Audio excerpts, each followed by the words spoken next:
There's a man who walks alone. You can see him from a distance, moving through the world with a weight on his shoulders, a look in his eyes that says he's seen things, but won't share them.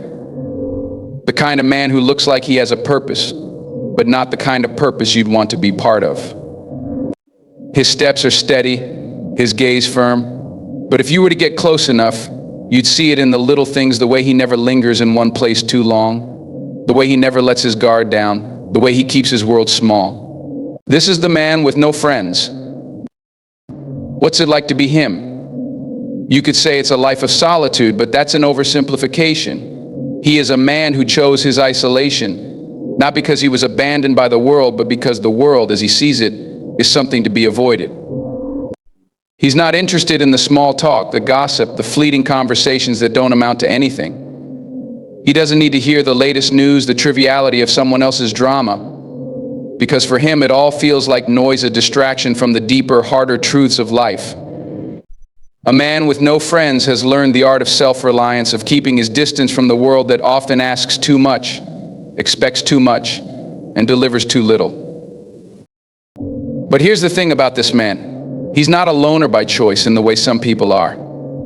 He didn't wake up one day and decide to shut everyone out, close all the doors and lock himself in. No, it's a story far more complex than that. Because when you have no friends, it's not just about the absence of people, it's about the absence of trust. Trust is something you learn early on in life, often from the people closest to you. And for this man, trust was something that was taken, not given.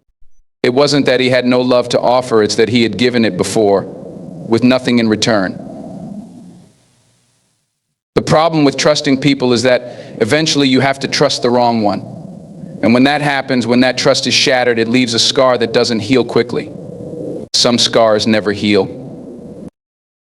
He wasn't born this way, cold and distant, no. There was a time when he was like everyone else, when the world was open to him, when he had friends, when he could count on people. He remembers it, maybe not as clearly as he once did, but the memory is still there, faint, like a song you once knew all the lyrics to, but now can only hum the chorus. The people he trusted, the people he trusted, the people he called friends, they all turned on him eventually. Maybe not all at once, but over time.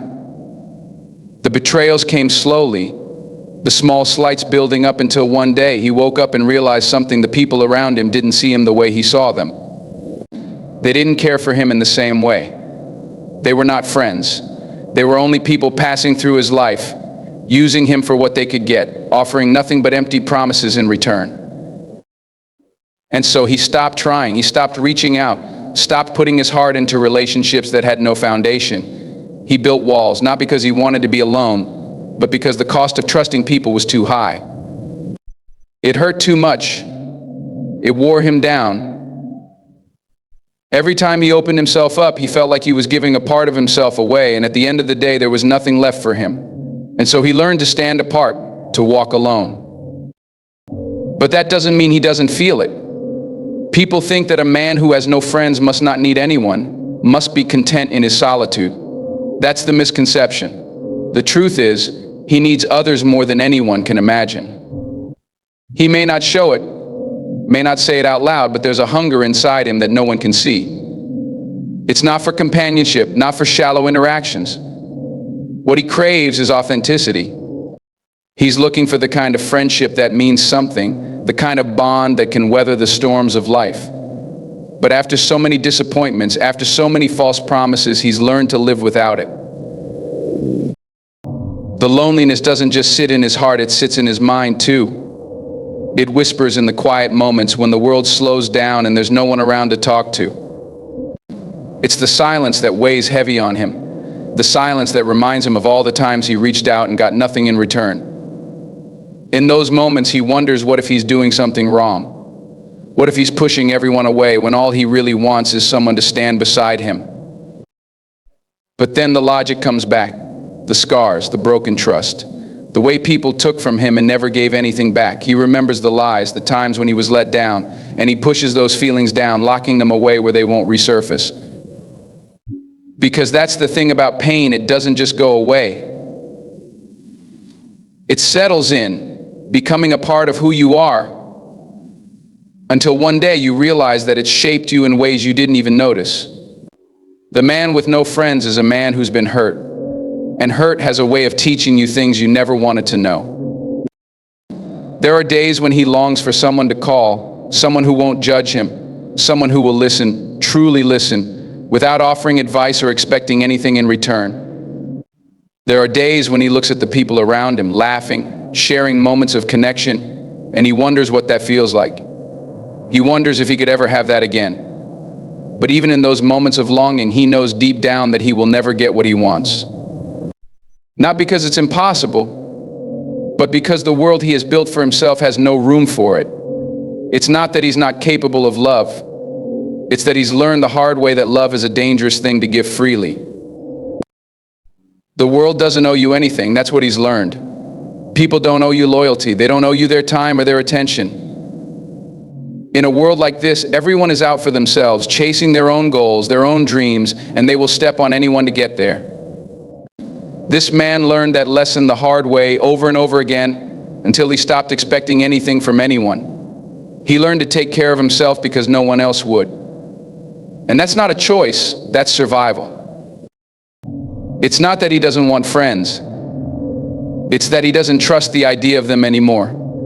He's been burned too many times, seen too many people come and go, watched as friends became strangers and strangers became enemies. There's a lesson in that. You learn not to invest in something that can be taken away so easily. You learn not to give away pieces of yourself to people who don't value them. But here's the thing that most people don't understand. This man isn't really free. He may walk alone, but there's a cost to that. There's a price to pay for living in the shadows, for closing off your heart to others. The more you close off, the less you have to give. And after a while, you forget how to feel anything but that cold distance between yourself and the world.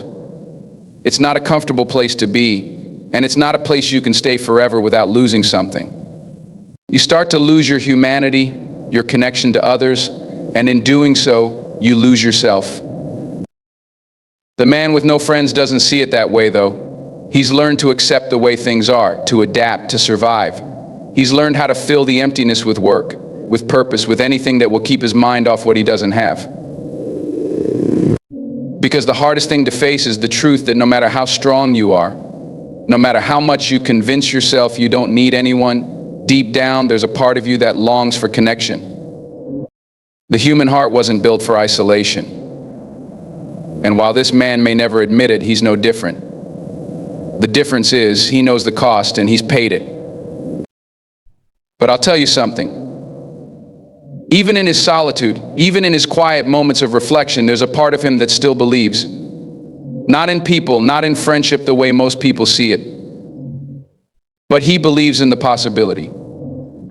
He believes that somewhere out there, in a world that has let him down so many times, there might still be someone who understands, someone who won't walk away. And maybe that belief is what keeps him moving forward, what keeps him from shutting the door completely. Because as long as there's a flicker of hope, there's still the chance that he could find someone worth trusting. It's a hard lesson to learn, this balance between self-reliance and the need for connection. And the man with no friends knows this better than anyone. He has built walls around himself not out of hate, but out of protection. And yet the walls he's built are as much a prison as they are a sanctuary. The hardest part of being a man with no friends is that you know deep down that the world could be a different place if you let people in. But you also know that the world doesn't owe you that chance. So you keep walking alone, moving through a life that's yours, and yours alone. Because in the end, that's all he really has himself. It's not a choice. It's the only way he knows how to survive. The world is what it is, and he is who he is. A man with no friends, yes, but also a man who has learned the hard way what it means to stand alone.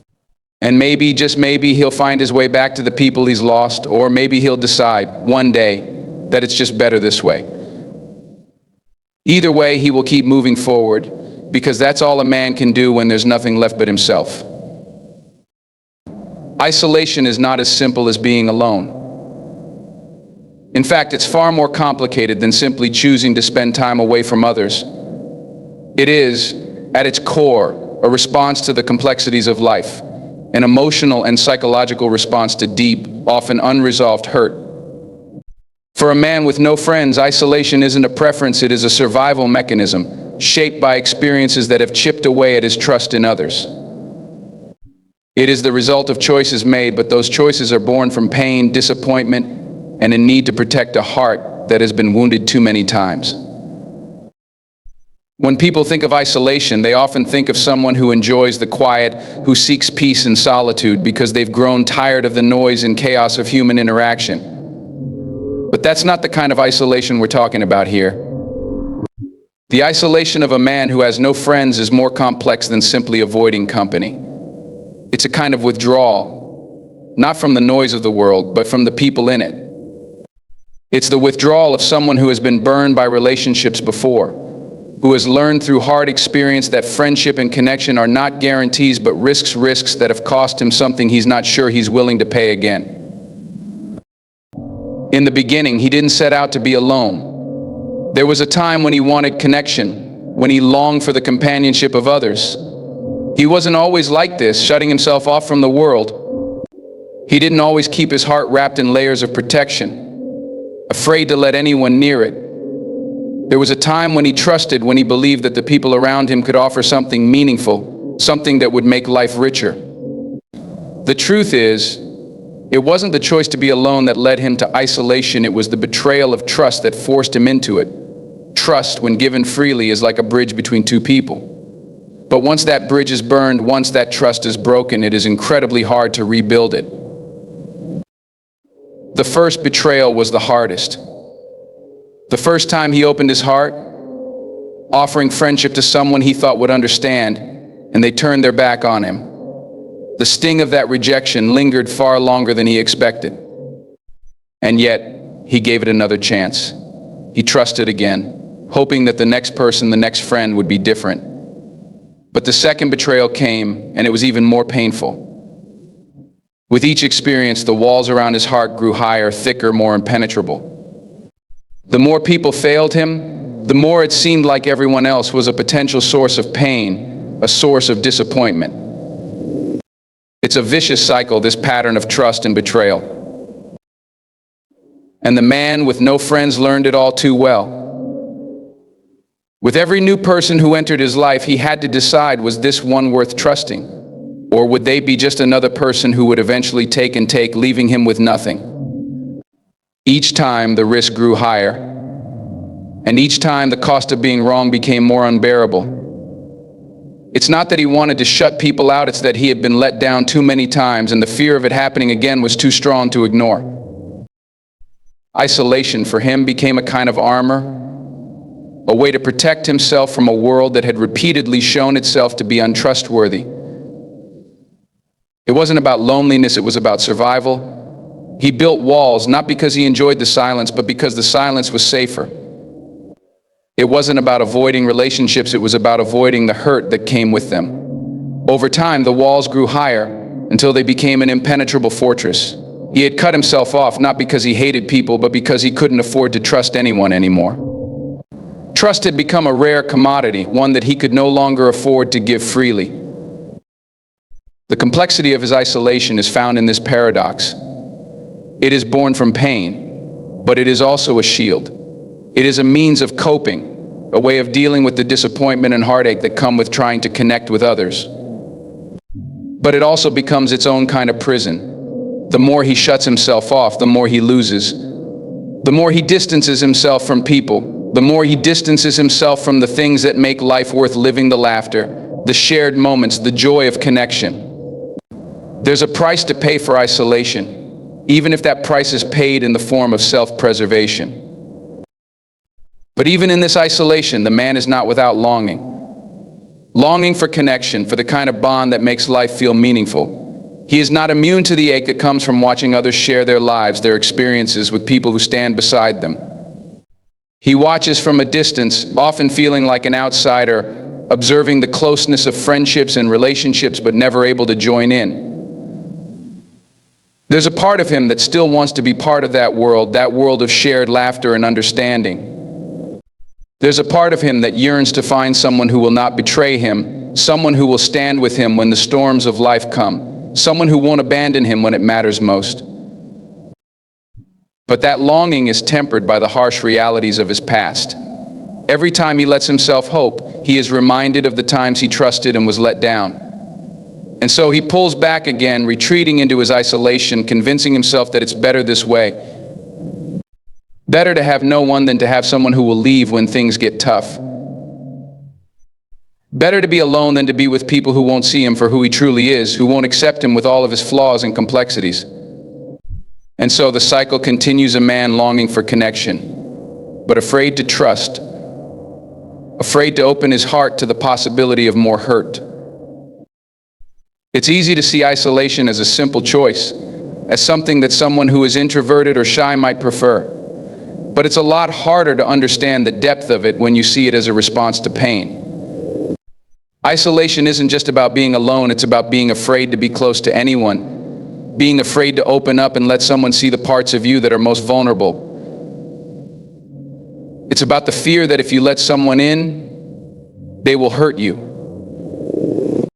It's about the fear that they will see the cracks in your armor and take advantage of them, that they will exploit your weaknesses rather than accept them. And that fear, that anxiety becomes a constant presence in the man's life.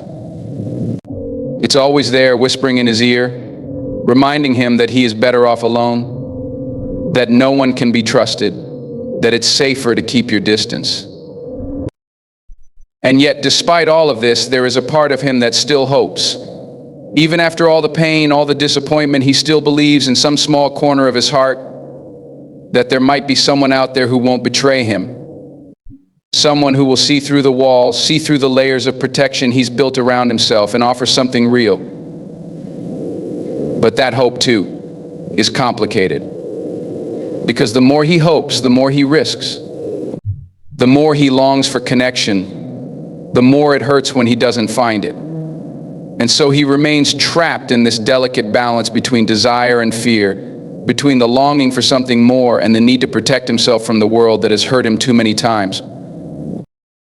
The complexity of isolation lies in the fact that it is both a shield and a prison. It is a response to pain, but it also feeds that pain. It is a way of protecting yourself, but it also keeps you from the very thing that might heal you. The man with no friends knows this better than anyone. He knows that he is missing out on the things that make life meaningful, but he also knows that those things come with a cost. And the cost of getting close to people, of trusting them, is something he is no longer willing to pay. And so he walks through life alone. Not because he enjoys it, but because it's the only way he knows how to survive. He moves through the world, watching others live their lives, wishing he could be a part of it, but never quite able to let go of the fear that keeps him at arm's length. His isolation is not a choice, it is the result of all the times he trusted and was hurt, all the times he gave his heart and had it broken. And though he may not say it, though he may not show it, he longs for something more. But in the end, he stays isolated, not because he prefers it, but because it is the only way he can protect himself from the world that has failed him so many times. In this way, isolation becomes a double-edged sword. It keeps him safe, but it also keeps him from everything he truly desires.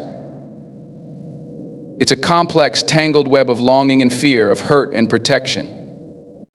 It's not simply about being alone, it's about the reasons behind that loneliness. The layers of emotion and experience that make isolation both a refuge and a prison. And the man with no friends is left to navigate that space, never quite able to reconcile the man he was with the man he has become. But in this isolation, he finds himself lost, perhaps, but still alive, still moving, still searching for something he's not sure he'll ever find. Trust is one of the most precious commodities in life. It's a foundation upon which relationships are built, a bridge that connects people to one another, a quiet understanding that we can rely on each other in times of need.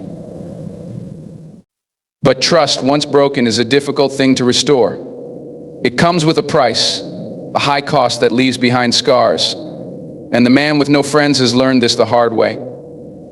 For him, trust is no longer something to be freely given, it is something to be guarded carefully. A treasure that comes with a heavy price tag.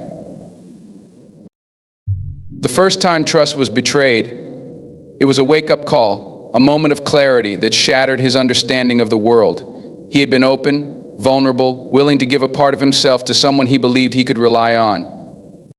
He trusted in their words, in their promises, in the bond they shared. But the promises were empty. The words, once comforting, turned out to be false. The bond that seemed so strong was fragile, easily broken.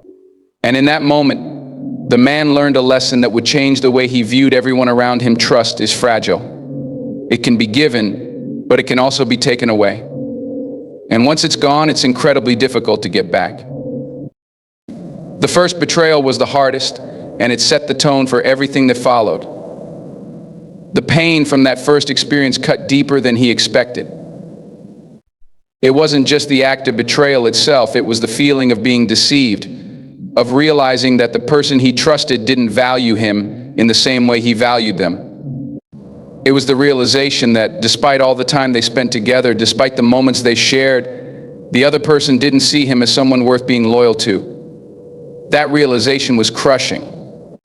It made him question himself, question his judgment, and most of all, question whether people could be trusted at all. After that first betrayal, he found himself more cautious, more guarded. He started to pull away from others, to keep his distance, to watch and listen rather than engage fully. It wasn't that he wanted to shut people out, it was that the risk of being hurt again was too great. The cost of trusting someone, of giving them access to his heart, had become too high. The fear of being let down again was overwhelming, and so he began to protect himself.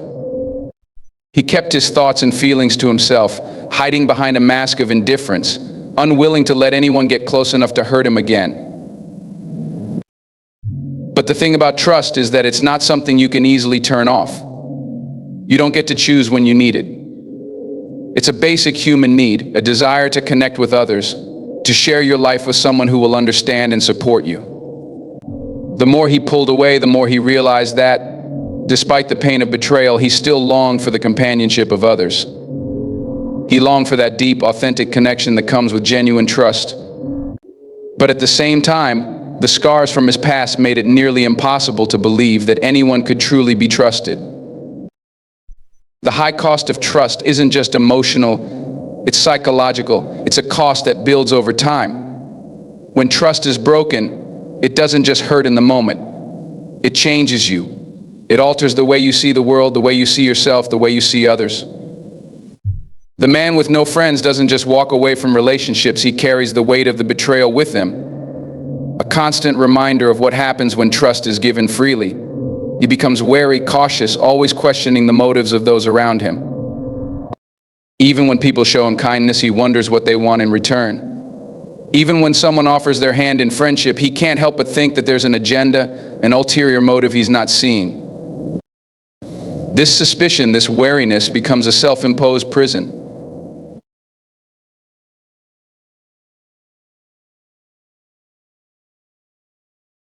It's a protection mechanism, yes, but it also keeps him locked away from the very thing he desires most: connection. And so he lives in this strange limbo, caught between his need for others and his fear of being hurt again. He wants to believe in the goodness of people, wants to trust again, but the cost of that trust has been made abundantly clear. Trust is a gamble, and he's no longer willing to risk it.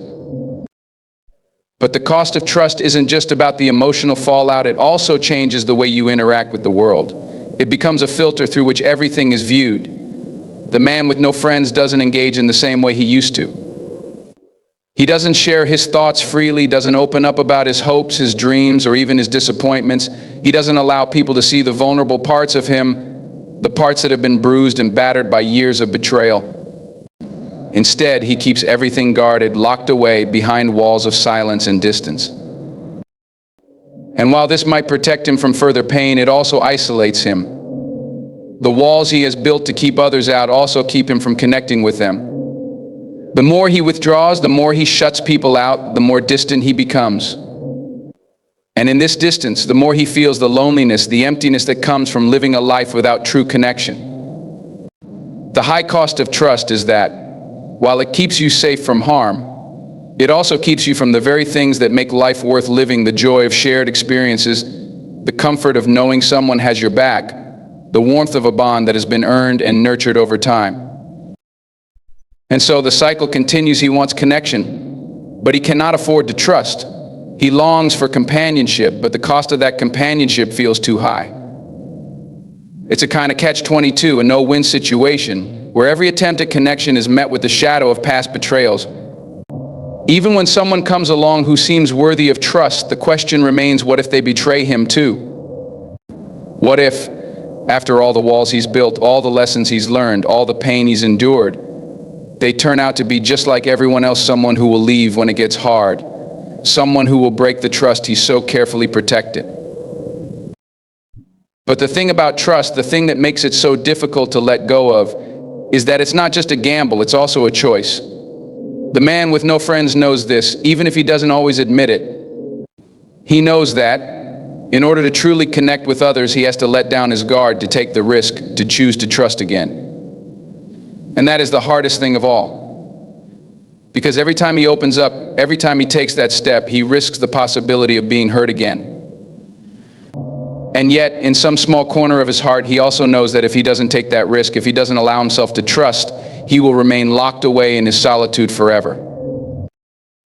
There's an old saying that trust takes years to build, seconds to break, and forever to repair. For the man with no friends, that is painfully true. The years he spent building relationships, forging connections, trusting others now seem like a distant memory, a time when he was more naive, more willing to open his heart to those who came into his life. Now, those years feel like a waste, a lesson learned too late. Because once trust is broken, once it is shattered into 1,000 pieces, it is almost impossible to rebuild it. The cracks are there, the scars are visible, and even though he may want to trust again, the fear of it breaking once more holds him back. And yet, despite all of this, despite the pain, despite the fear, there remains a part of him that wants to trust. A part of him that believes that not everyone is the same, that there are still people out there who are worthy of trust, who will prove themselves to be loyal, who will stand by him when it matters most. But that part of him is buried deep, hidden beneath layers of caution, suspicion, and pain. He has been hurt too many times to let go of his wariness easily, too scarred to believe that trust can ever come without cost. And so, the price of trust remains high, a price that, in the end, he may never feel ready to pay again. The cost of trust is not just the risk of betrayal, it is the emotional toll it takes on you, the way it changes your view of the world and the people in it. Once you've been burned, you never forget the pain.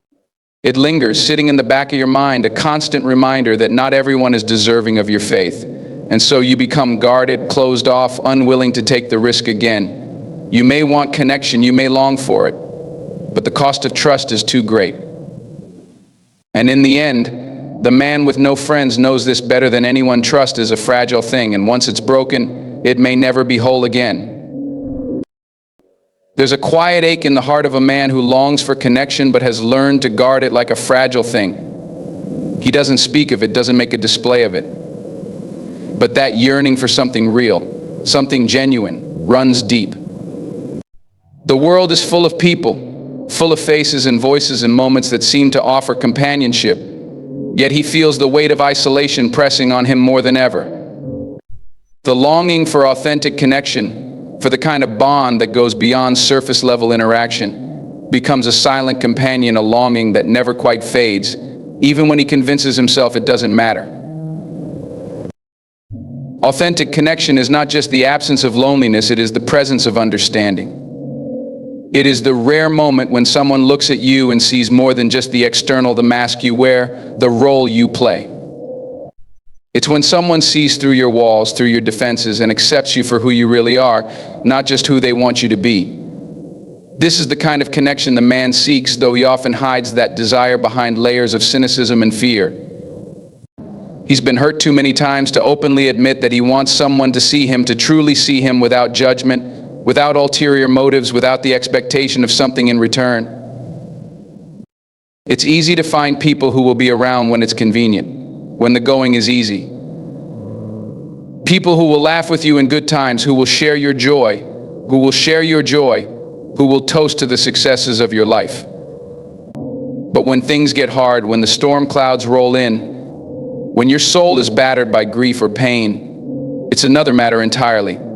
That's when authentic connection is tested. It's in those moments of vulnerability, of weakness, that a true connection is revealed, and it's in those moments that the man has been let down the most. The first few betrayals stung. They hurt in a way that made him question everything he thought he knew about the people in his life. He gave himself to others, trusting that if he offered his heart, it would be met with the same. He opened up, shared pieces of his soul, hoping that someone would take those fragments and treat them with the care they deserved. But more often than not, his trust was taken for granted, his vulnerability exploited. Those who claimed to be his friends, who claimed to care about him, would vanish when things got tough. Or worse, they would turn their back on him when he needed them most.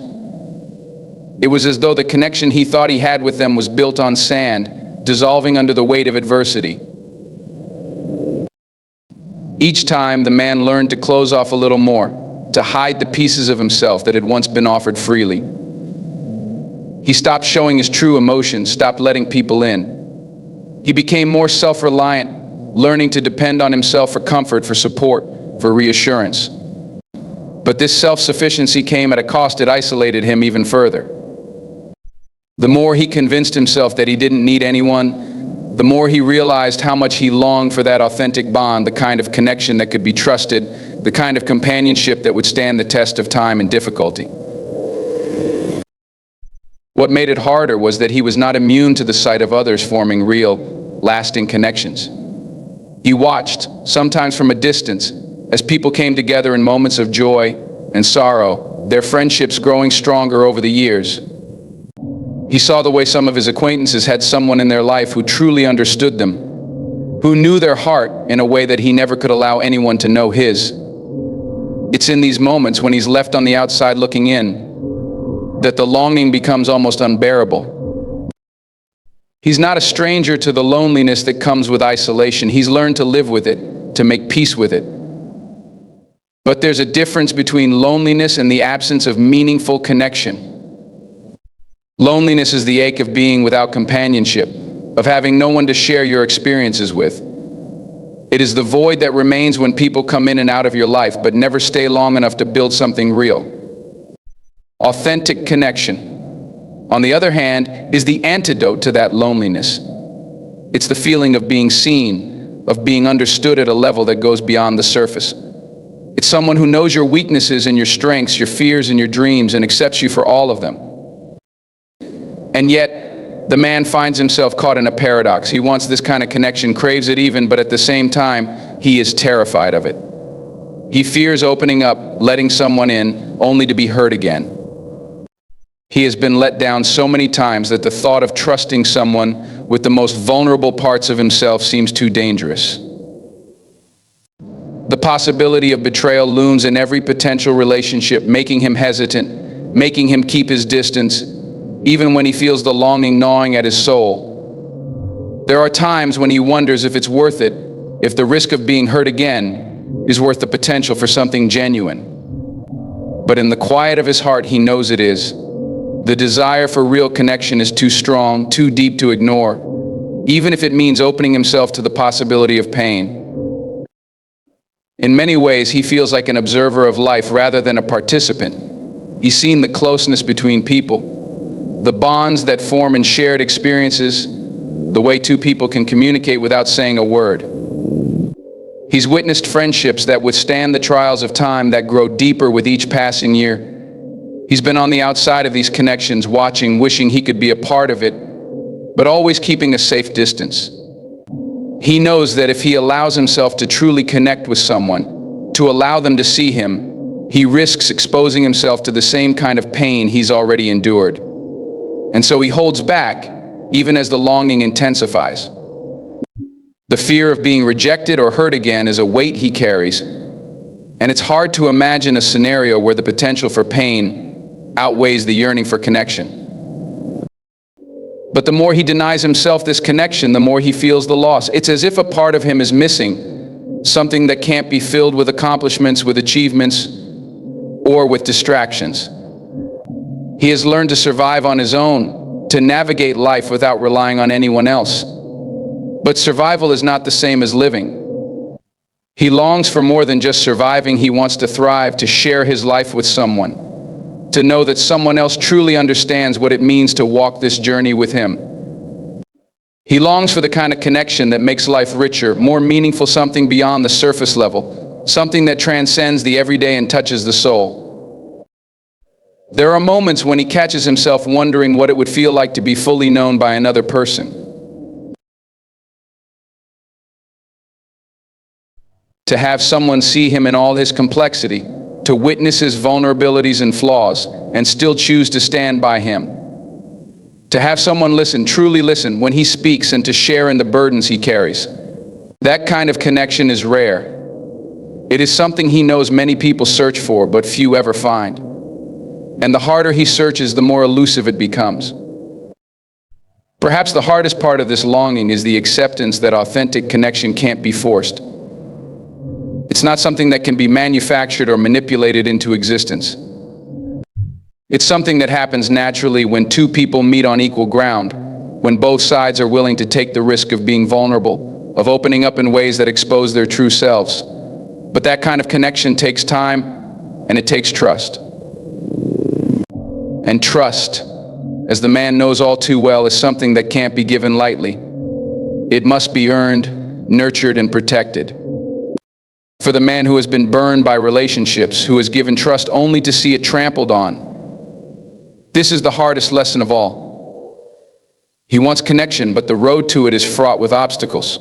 He has been hurt before, and it's difficult to believe that something real, something lasting can come from all the uncertainty and risk. But the desire for it doesn't disappear. It lingers quietly beneath the surface, waiting for the right moment, the right person, the right circumstances to make it possible. The longing for authentic connection is not something that can be easily dismissed or ignored. It is a hunger that grows over time, a yearning for something that transcends the everyday interactions that fill our lives. It's the need to be truly seen, to be accepted for who we are, not for who we pretend to be. It's the desire for someone to walk with us through life, to understand our struggles and our joys, our weaknesses and our strengths, and to still choose to stay by our side. But this longing, as deep as it is also a source of conflict. For the man who has been hurt, the desire for connection is often at odds with the fear of vulnerability. To connect with others means taking a risk, opening up to the possibility of hurt, disappointment, and betrayal. It's a risk that's difficult to take, especially when the weight of past experiences looms large. And yet, no matter how much he tries to convince himself that he doesn't need anyone, the longing for authentic connection remains. It's a hunger that can't be easily satisfied with superficial interactions or fleeting encounters. It's a hunger that can only be satisfied by something real, something lasting, something that makes him feel truly seen and understood. The paradox of self-reliance and loneliness is one that many people experience, though they may not always be able to articulate it. There's a strange tension between the pride of being able to stand on your own and the ache that comes from realizing you are standing alone. For some, the desire for independence becomes so consuming that they shut themselves off from others, believing that the only way to truly succeed, to truly be free, is to rely on no one but themselves. And yet, as time passes, the very independence they fought so hard to build becomes a prison, and loneliness seeps into every corner of their life. It's a paradox that's difficult to reconcile. The more you push people away in the name of self-reliance, the more you find yourself craving connection. The concept of self-reliance is often seen as a virtue, especially in a world that values individualism. From an early age, we're taught that we should be able to fend for ourselves, solve our own problems, and take responsibility for our own success. There's a sense of pride in being self-sufficient, in not needing anyone else to get by. But this pride can quickly turn into a kind of armor, a defense mechanism that shields us from the vulnerabilities that come with relationships and emotional intimacy. The more we convince ourselves that we don't need others, the more isolated we become. It starts innocently enough. Maybe it's a sense of disappointment, a feeling let down by others in the past. Perhaps it's a series of failed friendships or relationships that leaves you questioning whether it's worth opening yourself up to anyone again. Over time, these experiences lead to a quiet resolution: I'll rely on myself, I'll do it alone. The idea of needing others becomes distasteful, even weak. There's a feeling of power and self-sufficiency, a sense of control that comes with knowing that your happiness is not dependent on anyone else. You become the master of your own fate, the captain of your own ship. But the more you rely on yourself, the more you disconnect from others, the more the world starts to feel like a vast, lonely place. At first, the loneliness isn't obvious. It's easy to ignore. You fill your days with work, with projects, with activities that keep you busy. You tell yourself that you're perfectly fine. After all, you don't need anyone. You've got your goals, your plans, your ambitions. You've got everything you need to succeed. The world outside might be full of people, but they don't really matter. You tell yourself that real strength comes from being able to walk through life on your own, without anyone to rely on. But in the stillness of the night, in the quiet moments, when the distractions fade away, the loneliness creeps in. It's there in the empty space beside you at the dinner table, in the quiet night spent alone, in the absence of a hand to hold when things get tough. The paradox is this: self-reliance, which was meant to make you stronger, has made you weaker. The more you close yourself off from others, the more you limit your own capacity for growth. People often forget that human beings are social creatures by nature, designed to connect with one another, to share our lives, to support and be supported. The need for connection is woven into our DNA, and no amount of self-reliance can erase that fundamental truth. In trying to escape dependence on others, you may become emotionally independent, but you also become emotionally isolated. The result is not strength, but a deep, aching loneliness that becomes harder to ignore with each passing day. This loneliness is not always an obvious, glaring absence of people. It's not the kind of loneliness that is easy to recognize as the absence of companionship. It's a more insidious kind of loneliness, the kind that hides behind a mask of confidence, behind a facade of sufficiency. You might have acquaintances, you might even have colleagues or family members around you, but the absence of true connection is still felt. When you don't allow yourself to be vulnerable, when you don't let people in, the relationships you have remain shallow, transactional, devoid of the intimacy and emotional depth that make human connections meaningful. You might not be alone in a physical sense, but emotionally you are isolated. The people around you may know you, but they don't really know you. They don't see your fears, your struggles, your hopes, your dreams. They only see the version of yourself you've chosen to show them. And that version, the one that stands proudly alone, is often a facade. The more you wear it, the further you push others away, the more you long for someone who will truly see you, who will reach beyond the surface and understand the real you. This paradox also manifests in the way self-reliance affects the way we approach relationships. People who pride themselves on their ability to do things on their own often view relationships as unnecessary or burdensome.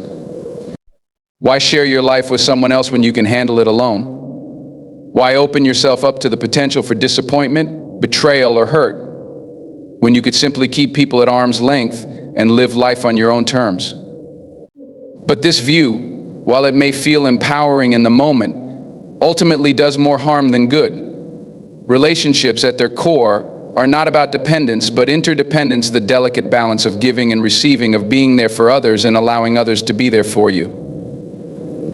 True relationships are about mutual support, trust, and understanding. They enrich our lives in ways that self-reliance never could. When you rely only on yourself, you miss out on the benefits that come with meaningful connection. There is a depth of experience that can only be shared with others, a sense of fulfillment that only comes from being able to give and receive love and support. Without that, life can begin to feel hollow. Success and accomplishment may bring temporary satisfaction, but they cannot fill the emptiness that grows from not having someone to share those moments with. What's the point of achieving something meaningful if there's no one there to celebrate with you? What's the point of overcoming adversity if there's no one to help you shoulder the burden or to help you rise when you fall? In the quest for self-reliance, it's easy to forget that humans are not meant to be solitary creatures. Yes, there is strength in standing on your own 2 feet, in weathering storms alone, in being able to pick yourself up when you fall. But there is also profound strength in allowing others to stand with you, in letting them help carry the weight when it gets too heavy. The paradox lies in the fact that while we may think that self-reliance is the key to living a strong, independent life, true strength is often found in vulnerability, in the willingness to lean on others when needed. Ironically, it is through connection with others that we find our deepest sources of strength. The long-term cost of self-reliance is not just emotional, it is spiritual. There's something deeply human about the need for community, for togetherness. When you choose to isolate yourself, to live as an island, you cut yourself off from the richness of human experience. Relationships are not just about getting something from others, they are about growing together. They are opportunities to learn, to challenge yourself, to be a better version of who you are. The shared experiences, the support during hard times, the joy during good times, all of these things are what make life more than just a series of individual moments. They make life a tapestry, a collection of interconnected threads that form a picture far greater than anything you could create on your own. But as the years pass, the realization becomes more apparent: self-reliance isn't as fulfilling as it once seemed. The walls you've built to keep others out have also kept you from experiencing the fullness of life.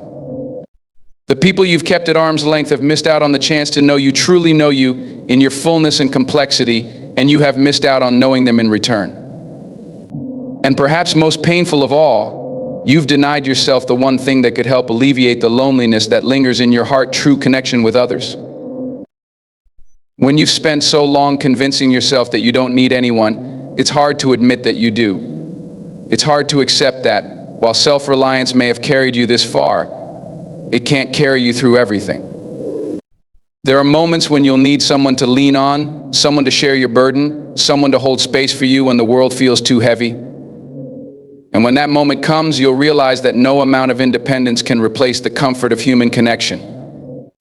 The paradox of self-reliance and loneliness is that while we may find power in standing alone, true fulfillment, true peace, is found when we allow ourselves to stand together with others. In the end, it is not self-reliance that gives us the strength to face life's challenges, but the connections we build, the people we allow into our lives, and the willingness to be vulnerable with them.